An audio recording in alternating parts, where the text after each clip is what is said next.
and also being a peacemaker, you know, security guard on the NFL field. Those are the two things he got going for this year. One heck of a season. Yeah.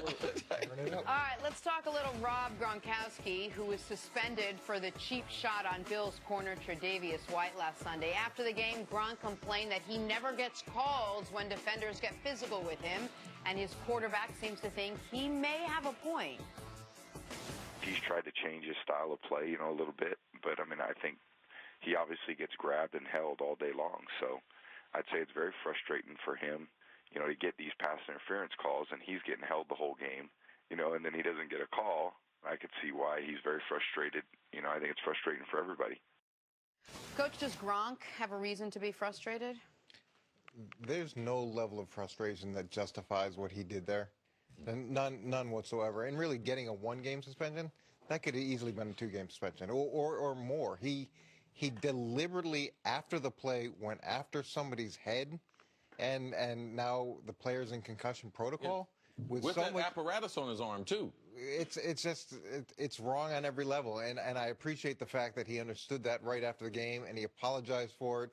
But no level of frustration justifies putting another player in a position like this. It's just not fair. It's not. Guys work too hard to get to where they are to have a cheap shot like that potentially do long-term damage. Coach, we know that he got the one-game suspension. That's how the league took care of it. But you're the only guy here that's been in that locker room with Belichick. Tell us a little bit about what that's like, what Belichick says to him after the game, or if that's even addressed. Well, I'm sure he's going to see it the same way. Look, Bill is a strong advocate for playing as physical as you possibly can, and for playing to pushing the rules as far as you can push them, but never an advocate for doing something that's cheap or going to put someone in a position where they could have a long-term injury. I understand that you get caught up in the moment of the game, but when I saw that, it was just disappointing on so many levels. I want to talk about it for a moment, the football part of it. Like we all agree that was suspension worthy. I called it the dirtiest play in the NFL all year. One game minimum suspension. I want to talk about what Brady was saying, and Gronk's frustration is about being held, penalties being called against him. Brady said he's changed his game. CC, I know from talking to you about Gronk, you haven't seen Gronk change his game as far as the way he runs routes and the style of play. Well, Gronk, for 5 years, Gronk ran over everyone. So, yeah, he's changed his game to a point where, no, he's just not running over people because the referees, they have a scouting report on the players, too. He had to change his game. He started getting an unnecessary amount of offensive pass interferences. And also, they started putting stronger, bigger guys on Gronk, so he didn't have those mismatches. So when he went to collision guy, when he had a mismatch before, now guys are latching on to him because they know his style. He hadn't changed his style enough. Like, you need to keep evolving as a player. Tom, you can't make excuses. If Tom throws that ball out further, Gronk is wide open. He underthrows it, so the guy holding him is able to make an interception. So New England players are going to take care of each other. But Gronk needs to keep changing his game. But I got a news flash for you. Every great wide receiver and tight end that's ever played this game has been held every single game. All right? Your job in running routes against a defender who's actually backing up, all right, who can't touch you after 5 yards. You have a huge advantage. All they can do is hold you.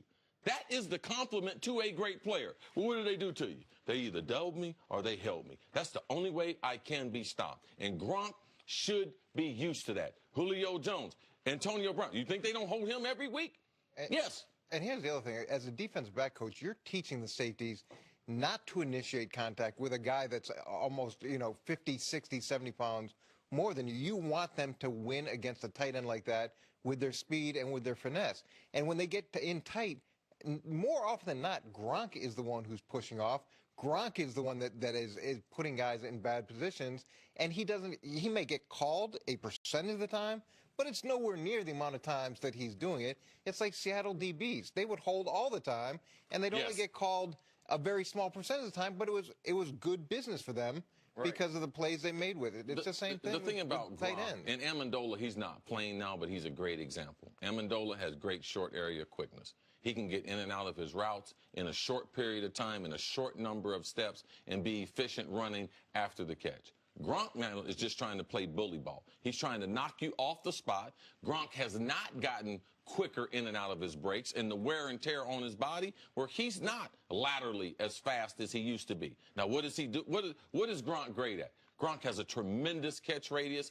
His variance in where he can play from coming out of the backfield, playing as a standard tight end, playing as a wide receiver, these things make him special, and he can catch the ball in traffic and take a pounding. His short area quickness and getting away from people, that's not his strength. But as a player, you have to keep evolving and know what the defense is trying to do to defend you and evolve your game in an area that allows you to have variety. But what I think the audience maybe doesn't know, and the point that you've made, and I know you can echo, is that if a defender is standing somewhere, he has the right to the space in which he's in. Yes, no matter where he is. If he's in bump and run, 1 yard off, or if he's 5 or 6 yards off, which a lot of times that's what they're doing when they're guarding Gronk. So Gronk used to be, he was never the fastest tight end in football, but he was faster than he is now.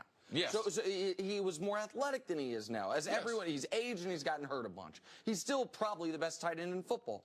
But because he doesn't have as much athleticism as he did, he's still as strong as he ever was. So he's relying more on, I'm just going to run through you. And 2 years ago, by the way, he led the league in offensive pass interference penalties. Last year he was injured. This year he's second in the league in offensive pass interference penalties. Maybe that's because the refs are unfair to him. What's more likely is because he's doing this all the time because that's what he goes to, is his strength and his physicality. For the fans, people don't realize this. You know, the referees, they do watch film.